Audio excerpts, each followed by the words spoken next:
ہے نا. اور فارسی زبان میں تو بھیکم بولنے، حالانکہ فارسی میں بھیک کا لفظ نہیں آتا، لیکن یہاں فارسی اور اردو کی ترکیب ہو تو مانا ہوگا بھیکم، یعنی میری بھی. سمجھ گیا نا؟ ارے سمجھے کہ نہیں سمجھے؟ میری بھی. میں کہتا ہوں یار آپ لوگ بھیک مانگتے ہیں کہ نہیں مانگتے؟ میں تو مانگتا ہوں. آپ مانگتے ہیں؟ مگر میں دنیا دار سے بھیک نہیں مانگتا، مدینے کی تاجدار سے بھیک مانگتا. اعلیٰ حضرت کی زبان میں کہتا ہوں اس گلی کا گدھا ہوا جس میں مانگتے تاجدار پھرتے ہیں، ہم نیکیوں کے بھکاری ہیں. تو ہونا تو یہ چاہیے تھا کہ 6 مسجدیں ہیں، اتنی بڑی آبادی ہے، لوگ جلسے کا نام سن کر کے چلے آتے ہیں. مگر آپ کہیں گے شکوہ نہیں. جواب سنیے کیوں نہیں آئے. میں کہوں گا آتا وہی ہے جس کو اللہ توفیق عطا فرماتا ہے. جو نہیں آئے ہیں وہ توفیق سے محروم ہے، اور جو آ گئے ہیں اللہ نے ان کو توفیق عطا فرما دی ہے. بزرگوں نے ارشاد فرمایا نمازوں کے بعد دعاؤں میں توفیق مانگا کرو، اس لیے کہ جس کو توفیق خیر بھلائی کرنے کی توفیق مل جائے، یاد رکھنا پھر وہ بدکار نہیں ہوتا ہے، نیک اور پرہیزگار ہوا کرتا. سبحان اللہ سبحان اللہ. رسول کریم صلی اللہ علیہ وسلم کے دیوانوں میں نے ایک دعویٰ کیا ہے کہ اس طرح کی محفلوں کو فرشتے تلاش کرتے ہیں. آپ کہیں گے مولانا کوئی دلیل بھی دے کر کے جائیے. میں کہوں گا سنو، میرے نبی علیہ السلام فرماتے ہیں اِنَّا لِلَّهِ سَيَّارَةٌ مِّنَ الْمَلَائِكَةِ يَطْلُبُونَ حِلَقَ الذِّكْرِ فَإِذَا أَتَوْا عَلَيْهِمْ حَكُّوا بِهِمْ ثُمَّ بَعَثُوا قَائِدَهُمْ إِلَى السَّمَاءِ إِلَى رَبِّ الْعِزَّةِ فَيَقُولُونَ يَا رَبَّنَا إِنَّا أَتَيْنَا عَلَى عِبَادٍ مِّنْ عِبَادِكَ يُؤَدِّبُونَ آلَاءَكَ وَيَتْلُونَ كِتَابَكَ وَيُصَلُّونَ عَلَى نَبِيِّكَ فَيَقُولُ اللَّهُ عَزَّ وَجَلَّ غَشُّهُمْ رَحْمَتِي فَيَقُولُونَ يَا رَبَّنَا إِنَّ فِيهِمْ فُلَانًا الْخَطَّأَ فَيَقُولُ عَزَّ وَجَلَّ غَشُّهُمْ رَحْمَتِي فَهُمُ الْجُلَسَاءُ لَا يَشْقَى بِهِمْ جَلِيسُهُمْ. سرور کائنات مدینے کے تاجدار، دونوں عالم کے مالک و مختار، سید اخیار و اغیار جناب رسول ہاشمی محمد عربی روحنا فدا علیہ افضل الصلاۃ والتسلیم ارشاد فرماتے ہیں اللہ کے فرشتوں کی ایک جماعت ہے. حالانکہ دنیا میں بے شمار جماعتیں ہیں فرشتوں کی، مگر یہ ایک ایسی جماعت ہے جس کی ذمہ داری ہے صرف چکر لگانا. کبھی بھیکمپور میں ہے تو کبھی شہر محمد مرکزی اہل سنت بریلی میں ہے، کبھی مصطفیٰ آباد المعروف رامپور چلی جاتی ہے، کبھی مراد آباد کے چکر لگاتی ہے، کبھی پیلی بھیت جاتی ہے. میں نے کہا خطۂ ارض کے الگ الگ خطوں میں، زمین کے الگ الگ خطوں میں جاتی ہے. آپ کہیں گے کلپی کیا ہے؟ سرکار نے فرمایا یطلبون حلق الذکر، یہ تلاش کرتی ہے کہ ذکر کی محفلیں کہاں سے لی ہوئی. زندہ باد زندہ باد. ذکر کی محفلیں کہاں سے لی ہے؟ اگر ان کو محفل ذکر مل جاتی ہے تو حضور نے فرمایا جتنے لوگ وہاں ہوتے ہیں، اب آپ وہاں اتنی دور کھڑے ہوئے، آپ بھی آ جاؤ میں کم سے کم چادر میں آپ کو بھی لے لوں. اگر اپنی پارٹی تو یہ بھی دیکھنا پڑتا ہے، نہ سر پہ ٹوپی ہے، نہ چہرے پہ داڑھی ہے، نہ رنگت کی حال کیفیت ہے، عجیب طرح کا لگتا ہے، سمجھ میں نہیں آتا کہ کدھر والے رات کچھ تو کم سے کم ہونا چاہیے جس سے پتا چلے کہ آپ. اب میں تو کچھ اور سمجھ رہا ہوں، بلانے میں اسی لیے تو گھبرا رہا تھا، میں نے خدا نخواستہ کسی اور کو بلا لوں. آج تو ویسے بھی شربت جہاد کر گئے، اتنے بڑے بڑے گھابڑ دنیا میں پیدا ہو گئے. اگر جتنے پاگل ہیں وہ اس وقت ہندوستان میں ایک سے ایک نیا پاگل نکل رہا ہے، سمجھ گئے.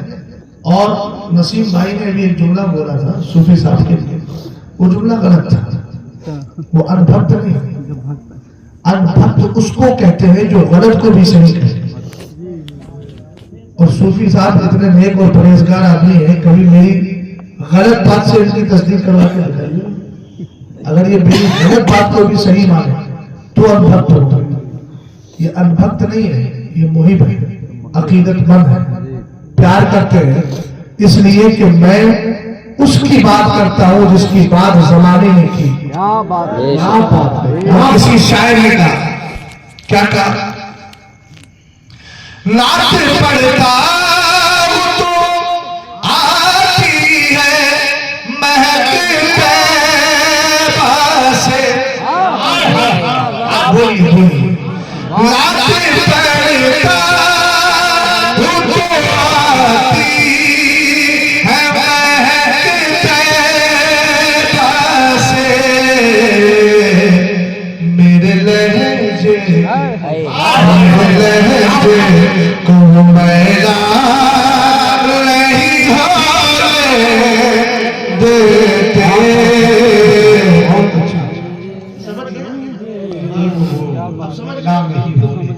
آپ جملہ ذرا سنیے. میرے نبی علیہ السلام نے ارشاد فرمایا، اللہ کے فرشتوں کی ایک جماعت، کتنی پاکیزہ جماعت ہے جس کی ذمہ داری ہے، کبھی ادھر جاتی ہے کبھی ادھر جاتی ہے. رسول کریم ارشاد فرماتے ہیں، فَإِذَا أَتَوْا عَلَيْهِ مَحْفُوظِينَ، جب انہیں وہ جماعت مل جاتی ہے تو اس محفل میں اس جماعت میں بیٹھنے والے جتنے لوگ ہوتے ہیں سب کو رحمت کے فرشتے چاروں طرف سے آ کر کے گھیر لیا کرتے ہیں. ان فرشتوں کا ایک لیڈر ہوتا ہے، اللہ کی بارگاہ میں جا کر کے عرض کرتا ہے، اے میرے مولا اِنَّا أَتَيْنَا عَلَىٰ عِبَادٍ مِّنْ عِبَادِكَ، اے علم بیٹھے ہیں من عبادك من تبیزی آئے. اب آپ بات سمجھ میں آ جائے گی. اب آپ کو سمجھاتا ہوں، بھیکمپور کے اندر 6 مسجدیں ہیں لیکن آنے والے لوگ ذرا سے لگ رہا ہے تو ایک مسجد کے بھی سارے نمازی نہیں آئے. اگر ایک مسجد کے سارے نمازی آ جاتے تب بھی کافی دور تک مجمع ہو جاتا. لیکن آپ کہیں کہ مولانا سب کیوں نہیں آئے؟ کچھ آئے ہیں، سب کچھ نہیں آئے ہیں. میں نے کہا وجہ یہ ہے، سرور کائنات ارشاد فرماتے ہیں، ان فرشتوں کا لیڈر اللہ کی بارگاہ میں جا کے کہتا ہے، مولا ہم تیرے کچھ بندوں کے پاس آئے،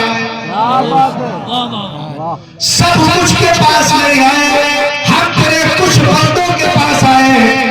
اللہ رب العزت تو سب جانتا ہے لیکن پھر بھی فرشتے عرض کر رہے ہیں، اللہ رب العزت ہم تیرے کچھ بندوں کے پاس آئے، ہم نے ان کو 3 کام کرتے ہوئے دیکھے. ذرا میری طرف توجہ کریں، بات چیت نہیں. رسول کریم ارشاد فرماتے ہیں، پہلا کام وہ کیا کرتے ہیں؟ فرشتے کہتے ہیں ہم گئے تو ہم نے دیکھا یعظمون اعلیٰ، اے اللہ وہ سب بیٹھ کر تیری نعمت کی عظمتیں بیان کر رہے ہیں. آج مفتی عبدالقادر صاحب کو موقع مل گیا، اللہ نے شادی کا مرحلہ، اللہ نے شادی کی نعمت اور دولت ان کو عطا فرمائی ہے. یہ جلسہ جو کیا جا رہا ہے یہ حقیقت میں اسی نعمت کا چرچا ہوا ہے. آپ بات ہے، سبحان یعظمون اعلیٰ، سرکار ارشاد فرماتے ہیں، وہ فرشتہ کہتا ہے میرے مولا ہم گئے تو وہ سب بیٹھ کر تیری نعمت کے چرچے کر رہے تھے. دوسرا کام کیا ہے؟ وَيَتْلُونَ الْكِتَابَ، اے میرے مولا وہ تیرے قرآن کی تلاوت کر رہے تھے. حالانکہ تلاوت آپ نے نہیں کی ہے، تلاوت قرآن کی ہے کہ میں نے کی ہے، لیکن آپ جانتے ہیں قرآن کا پڑھنا یہ سنت رسول ہے اور قرآن کا سننا یہ واجب ہے. اور جب آدمی دونوں کام کر لیتا ہے، پڑھنے والا پڑھے اور سننے والا سنے، تو دونوں کو تلاوت کا ثواب مل جایا کرتا ہے. حدیث پاک کا جملہ ہو گیا، یتلون کتابت، اے میرے مولا وہ سب تیرے مقدس قرآن کی تلاوت کر رہے تھے. آگے اللہ کے رسول ارشاد فرماتے ہیں، وہ فرشتہ کہتا ہے وَيُصَلُّونَ عَلَىٰ نَبِيِّكَ، اے میرے مولا وہ سب تیرے نبی پر درود بھی بھیج رہے تھے. اللہ رب العزت کی رحمت جوش میں آتی ہے. میرا رب فرماتا ہے جاؤ جاؤ فرشتوں جا کر غشوہم رحمتی، اے پاک پروردگار اللہ ارشاد فرماتا ہے، اے فرشتوں جاؤ جتنے اس محفل میں بیٹھے ہوئے ہیں سب کو میری رحمت کی چادر میں چھپا دو.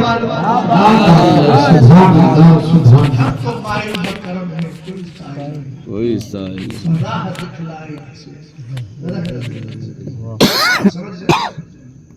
سمجھ میں آئی؟ 2-4 منٹ اور بول دیتا ہوں، پریشان چہرے کی کیفیت کچھ بتائی. دیکھیے 1:06 ہو گئے، صبح بارات میں جانا ہو یہ ہو گئی بارات. نہیں بھیا صبح کلاس کرنا 2 دن مدرسے میں چھٹی ہوگی دو گھنٹے بلوانا ہے تو 10 بجے اٹھائیے گا کبھی اور انشاءاللہ 10 بجے 2 گھنٹہ سنائے لیکن ابھی آپ 1 گھنٹہ ہی ہو جائے وہ بولتے اور سنانا تو دیکھیے کیا ہے میں تو دیوانہ آدمی صبح تک بھی سناتا رہوں آپ ایسے ہی بیٹھے رہو مگر بہت زیادہ سنانا اور عمل تھوڑا سا بھی نہیں کرنا یہ بیکار بات 2-4 باتیں ہو جائے عمل ضرور ہونا سب وعدہ کرتے ہو مجھ سے کہ گھروں میں جو شادیاں ہوں گی ان میں بینڈ باجا نہیں کریں گے اگر ہاتھ اٹھاؤ وعدہ کرو تو کچھ دیر اور سنو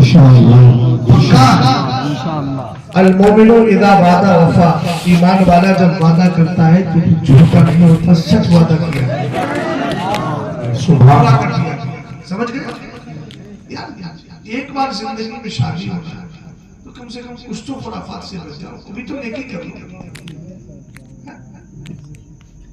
آپ یہ بتائیے رات پر ناچے ڈانس کیا اس کے بعد میں شادی ہو گئی شادی کے لیے آخر میں آ کے کہو گے امام صاحب سے کہ امام صاحب نکاح پڑھا تو جب ساری حرام کاریاں کر لی اور آخر میں آ کے سنت رسول کے مطابق ہی نکاح ہو رہا ہے امام صاحب آ کے کلمہ پڑھا رہے ہیں اس کے بعد میں امام صاحب جو ہے کہہ رہے ہیں الفاظ کہلوا رہے ہیں آپ کہہ رہے ہو قبیل تو ہے نکاح تو میں نے قبول کیا ہے میں نے شادی کی سمجھ میں آئی بتا تو کرنا لاسٹ میں آپ کو جا کے سنت کے مطابق ہی کوئی اگر آدمی اتنا بڑا سمجھدار ہو تو مجھے بتائے جیسے رات میں ناچا تھا اسے ناچتے ناچتے نکاح ہو جائے نکاح کیسے ہوگا سنت کے مطابق ہوگا تو یار جب وہ حرام کاریاں کر رہے ہو اور آخر میں جا کے سرکار کی سنت ادا کرنا ہے تو شروع سے ہی مصطفیٰ کی سنت پہ عمل کیوں نہیں میرے نبی علیہ السلام فرماتے ہیں افضل من يدعى الى الجنة يوم القيامة الذين يحمدون الله في السراء والضراء فرمایا قیامت کے دن سب سے پہلے ان لوگوں کو جنت کی طرف بلایا جائے گا جو خوشی کے موقع پر بھی اللہ کو یاد کرتے ہیں غم کے موقع پر بھی اللہ کو یاد کیا کرتے ہیں سمجھ رہے دیوانے کے نظروں کو جہاں دیکھ رہا ہے دیوانا خدا جانے کہاں دے دیوانے ہاں دیوانے صحیح ہے اچھا ایسے دیوانے بیچارے کام کرتے ہیں اہل الجنتی بلغن حدیث میں ہے کہ جنتی لوگ سیدھے سادے ہوتے یاد رکھیے اللہ اور ایسے لوگوں کو پریشان نہیں کرنا چاہیے ایسے لوگ اگر ذرا سی نظر پھر گئے نا تو پھر انسان تباہ ہو جلدی ہو جاتا ہے سیدھوں کا خیال رکھا سیدھے لوگ بیچارے دیوانے ہیں سیدھے ہیں ان کا پاسو لحاظ ستانا نہیں چاہیے اپنے سے بڑے کو ستا کے دیکھو تو آپ کو پتہ چلے گا کیا ہوتا ہے چوپائے ہوتے ہیں کسی کے گھر میں کسی کا کتا آ گیا کسی کی بکری آ گئی کھیت میں بکری چلی گئی تو ٹانگیں توڑ دیتے ہیں ارے انسان ہی تو جانور ہے بے جان جانور کو مارنا معلوم ہے آپ کو کتنا بڑا گناہ ہے سمجھ گئے ہمارا اسلام تو اس کی بھی اجازت نہیں دیتا ہے کہ آپ کے ہاتھ میں روٹی نہیں ہے اور پھر آپ جانور کو اس طرح سے بلا دیں یہ دھوکہ ہے شریعت جانور کے ساتھ بھی دھوکے کی اجازت ہے ہاتھ میں کچھ ہے تو لائیے ورنہ سمجھ میں اسلام ہے یار ہمارا مذہب اسلام ہے آپ مسلمان ہیں اور مسلمان کی پہچان اسلام سے ہے بدکاریوں سے نہیں رسول کریم صلی اللہ تعالیٰ علیہ وسلم نے ارشاد فرمایا فرشتے عرض کرتے ہیں میرے مولا ہم گئے تو وہ سب تیری نعمت کے چرچے کر رہے تھے تیرے قرآن کی تلاوت کر رہے تھے تیرے نبی پر درود بھیج رہے تھے اللہ ارشاد فرماتا ہے جتنے بیٹھے ہوئے ہیں سب کو میری نعمت میں چھپا لیا جائے فرشتے عرض کرتے ہیں مولا تیرا فرمان ہے ہم چھپا تو لیں گے مگر ایک بات عرض کر رہے ہیں مولا اس محفل میں بہت بڑا مجرم اور سیاہکار گناہگار بھی آ گیا ہے اب یہ ان کو نہ سمجھے خود کو سمجھے میں کہوں مجھ سے بڑا بدکار کوئی نہیں آپ سمجھے کہ مجھ سے بڑا بدکار کوئی نہیں، دوسرا سمجھے مجھ سے بڑا بدکار کوئی نہیں۔ رسول کریم صلی اللہ علیہ وسلم ارشاد فرماتے ہیں اللہ کی رحمت جوش بڑھاتی ہے، میرا رب فرماتا ہے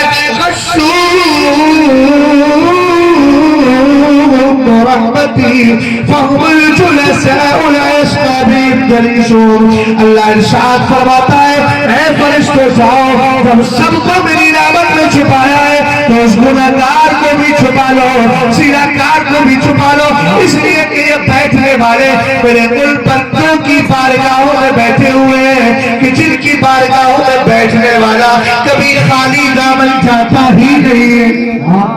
نعرہ تکبیر، نعرہ رسالت، فیضان غوث اعظم، فیضان اولیاء کرام، جشن شادی خانہ آبادی، خلیفہ سرکار کا بشریہ حضرت علامہ مفتی شہزاد عالم صاحب قبلہ، نعرہ تکبیر، سبحان اللہ۔ اچھا پہلے شادیاں ہوتی تھی تو لوگ رشتہ کہاں تلاش کرتے تھے، آج شادیاں ہوتی ہیں تو رشتے کہاں تلاش ہوتے ہیں؟ مزاج بدل گیا۔ اب بس میں بھی ختم کر رہا ہوں، اپنے آپ کی ذمہ داریاں بڑھ رہی ہیں، میں بھی محسوس کروں۔ توجہ ہے؟ آج اگر لڑکیاں جوان ہو تو پڑوسی سے کہتا ہے بھانجی بڑی ہو گئی ہے تو رشتہ دیکھو، یہ تو لیکن شان قربان جائیں کہ بڑی کامل کی شان پر ان کی بیٹی جوان ہوئی تو انہوں نے محلے کی مسجد کو چھوڑ کر الگ الگ محلوں میں جا کر مسجدوں میں نماز پڑھنا شروع کر۔ سبحان اللہ تو بولیے۔ کچھ دنوں کے بعد مسجد کے امام نے کہا حضور اب مسجد میں نماز پڑھنے کے لیے تشریف نہیں لاتے؟ کہا میری بیٹی جوان ہو گئی۔ اور انہوں نے کہا بیٹی کی جوان ہونے سے مسجد میں نہ آنے کا کیا مطلب کام ہے؟ الگ الگ مسجدوں میں جاتا ہوں، الگ الگ مسجدوں میں جا کر کے نماز پڑھتا ہوں، اور نماز پڑھنے کے وقت میں میں یہ دیکھتا ہوں کہ اس مسجد کے اندر کون لڑکا نوجوان نماز پڑھنے کے لیے آیا ہے، نماز پڑھنے کا انداز کیسا ہے؟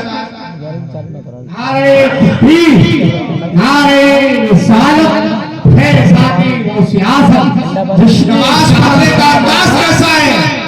کہا کوئی لڑکا مجھے مل جاتا ہے کہ نماز اچھی انداز سے پڑھ رہا ہے، نماز کے بعد تلاوت قرآن کر رہا ہے، ذکر الہی کر رہا ہے، پھر میں اس سے پوچھتا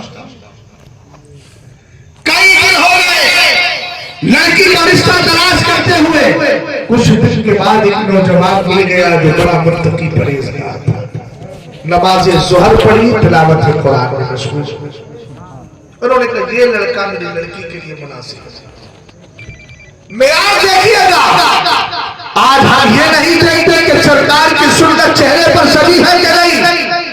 آج کوئی جگہ یہ نہیں پوچھتا یا بہن بیٹیاں جاتی ہے، بیٹی اپنے بہن کے لیے رشتہ دینے کی خاطر ماں جاتی ہے تو کوئی جگہ یہ نہیں پوچھتا ہے کہ لڑکا نماز پڑھتا ہے کہ نہیں، قرآن پڑھتا ہے کہ نہیں، ذکر خیر کرتا ہے کہ نہیں، حلال کماتا ہے کہ نہیں، رزق حلال میں کوششیں کرتا ہے کہ نہیں، بس صرف مال دیتے ہیں۔ مال اس کا گھر کیسا بنا ہوا ہے، مہینے میں کما کتنا رہا ہے، لیکن کہاں سے کما رہا ہے، اس پر کسی کی توجہ نہیں ہے۔ فجر کی نماز میں امام کے پیچھے نماز پڑھتا ہے کہ نہیں، اس کے بارے میں کوئی نہیں پوچھتا۔ میں پوچھنا چاہتا ہوں یہ مزاج تمہارا صحیح ہے کہ غلط ہے؟ یقیناً یہ صحیح نہیں ہے، یہ غلط ہے۔ صحیح مزاج تو یہ ہے کہ اگر لڑکیوں کا رشتہ تلاش کرنا ہے تو پہلے عالم دین کی طرف جاؤ، حافظ قرآن کی طرف جاؤ، مصطفیٰ کی شریعت پر عمل کرنے والے کی طرف جاؤ، تاکہ زمانے کو پتہ چلے یہ وہ مسلمان ہے جو ہر مرحلے میں مصطفیٰ کی شریعت کا پاس و لحاظ رکھتا ہے۔ آپ بات ہے، سبحان اللہ، سبحان اللہ۔ بہن بیٹیاں بیٹھی ہیں، لعنت ہے ایسی لڑکی کی زندگی پر جو کسی دیاڑی والی کے رشتے کو آنے کے بعد باشرہ حضور علیہ السلام کی سنت پر عمل کرنے والے لڑکے کا رشتہ آئے تو کہے کہ میں داڑھی والے کے ساتھ شادی کروں گی۔ یاد رکھیے گا توہین کی نظر سے جملہ بول دیا تو اسلام سے باہر، دامن سے گیا، دامن اسلام ہاتھ سے چھوٹ گیا۔ بدبخت تو بول کس کو رہی ہے، تجھے معلوم نہیں چہرے پر مصطفیٰ کریم کی سنت سجانا یہ واجب ہے۔ سبحان یہ مزاج بن گیا ہماری بچیوں کا. وجہ یہ ہے کہ ہم نے اپنی بچیوں کو سب کچھ سکھایا ہے مگر دین نہیں سکھایا.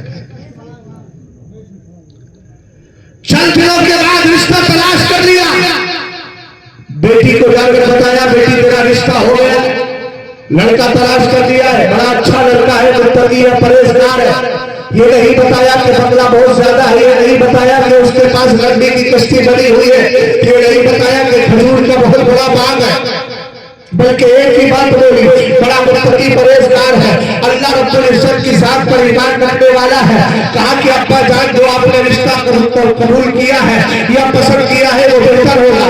بہرحال شادی کا دن آ جاتا ہے, باپ نے رشتہ اپنی بیٹی کا نکاح پڑھا دیا. ولی کامل نے نکاح پڑھانے کے بعد اپنے داماد اور بیٹی کو رخصت کر دیا ہے. بیٹی جیسے ہی گھر کے اندر قدم رکھتی ہے کیا دیکھتی ہے کہ وہ شیش محل میں نہیں آئی ہے, وہ خورات جیسے گھر کے اندر آئی ہے. اس کا گھر عمارت, اس کا گھر خوبصورت عمارت کی شکل میں نہیں ہے بلکہ گھاس پھوس کا بنا ہوا ہے, لیکن اللہ کا شکر ادا کر رہی ہے. جیسے ہی اندر پہنچی کیا دیکھتی ہے کہ ایک گھڑا رکھا ہوا تھا, اس گھڑے کے اندر پانی تھا, اس گھڑے کے اوپر سوکھی روٹی ہے. اپنے شوہر سے کہنے لگی اے میرے شوہر ایک بات تو بتاؤ, یہ آپ نے مٹکا کیوں رکھا ہے؟ کہا اس میں پانی ہے. کہا پانی کا کیا کرو گے؟ کہا آج پہلی رات ضرور ہے لیکن میں اس پانی کو پی کر سحری کروں گا.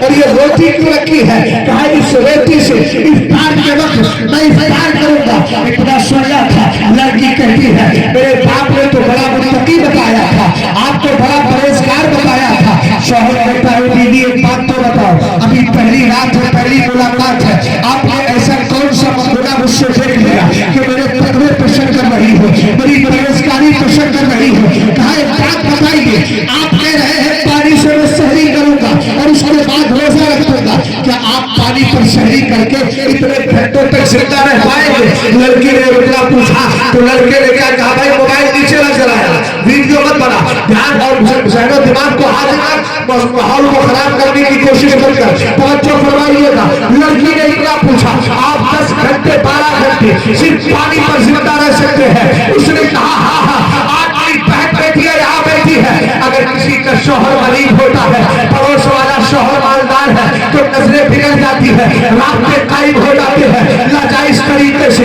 اس کے ساتھ ملنا جلنا ہوتا ہے. میں نے کہا اللہ کی ذات پر بھروسہ کر اور فاطمہ الزہرا کی زندگی کو یاد کر. اس نے علی کی غربت میں پوری زندگی کاٹ دی اور کبھی شکوا نہیں کیا اور تجھے صحت دے دیا. شوہروں کی وفادار ہو کر کے رہو, اسی میں تمہاری آخرت کی بھلائی ہے. اس نے کہا ایک بات بتائیے 10 گھنٹہ زندہ رہیں گے؟ کہا ہاں ہاں, اللہ کی ذات بہت اونچی ہے. تو اس نے کہا جائیں یہاں سے روٹی اٹھائیں, روٹی اٹھا کر کے لے کر جائیں, محلے میں جو سب سے زیادہ غریب ہو اس کو روٹی دے کر کے آئے, اس لیے کہ جو اللہ آپ کو 10 گھنٹہ 12 گھنٹہ صرف پانی پر زندہ رکھنے کی قدرت رکھتا ہے, وہی رب قدیر افطار میں اب تمہارے افطار کا انتظام کرتا ہے.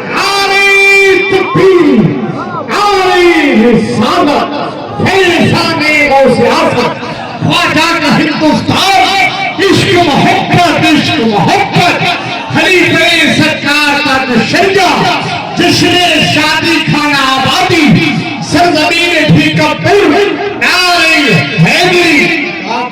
صبح اپنے شوہروں کے ساتھ اس طرح زندگی گزارو کہ آپ خوشی کے عالم میں بھی خوش رہو, تکلیف میں بھی ان کے ساتھ کھڑی رہو. سمجھ گئے؟ بس آخری بات ایک شادی ایسی بھی ہے جس کی کیفیت بہت الگ تھی. سمجھ گئے؟ حضور کے ایک صحابی سے نام تھا جلیبی. شادی نہیں ہوئی تھی, حضور علیہ السلام نے پوچھا کہ مسجد نبی شریف میں تھے الا تتزوج یا جلیبی کو, جلیبی شادی نہیں کرو گے؟ حضور کا مزاج تھا جب جوان صحابی کو دیکھتے تھے تو شادی پر ابھارتے تھے, اس لیے کہ شادیاں جلدی کر دو گے تو معاشرے کی گندگی دور ہو جائے گی. یہ جو کئی لاکھ میں بیچنے اور خریدنے کا سلسلہ شروع ہو گیا, اس نے ہماری قوم کو بہت تباہ کیا. ایک باپ بوڑھا رات کی تنہائی میں یہ سوچتا ہے کہ میری 2 بیٹیاں ہیں، ان کی شادیوں کے لیے میں کروں گا کیسے انتظام. سمجھ میں آئی بات آپ کی؟ لیکن حضور فرماتے ہیں لا عزم النکاح اجرا ایسر مؤونۃ، فرمایا ثواب کے اعتبار سے سب سے بہتر نکاح وہ ہے جس میں خرچ سب سے کم ہے. کیا بات، بہت اچھا. اور یہاں تو اس قدر پیٹ کے اندر جہنم کی آگ بھرنے والے لوگ ہیں کہ بچی اگر شادی ہو کر کے آ گئی، باپ غریب تھا، اس نے اپنی ہستی کے مطابق سب کچھ دے دیا، تو ظالم سے یہی پوچھتے ہیں تیرے ابا نے موٹر سائیکل نہیں دی، تیرے ابا نے وہ نہیں دیا. بچی کی زندگی کو تانے دے دے کے مار ڈالتے ہیں. ان بھکاریوں سے کہو کٹورے لے کے مسجدوں کے دروازوں پر بیٹھ جاؤ، اس سے اچھی چیز کہیں. کیا بات ہے، بہت اچھا پیغام مفتی صاحب، لاجواب لگا.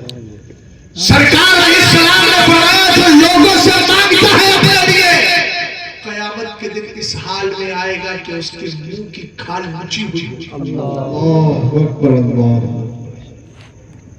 یہ کیفیتیں بنا لی ہیں. جہیز باپ اپنی بیٹی کو اپنی حیثیت کے مطابق جتنا دے رہا ہے.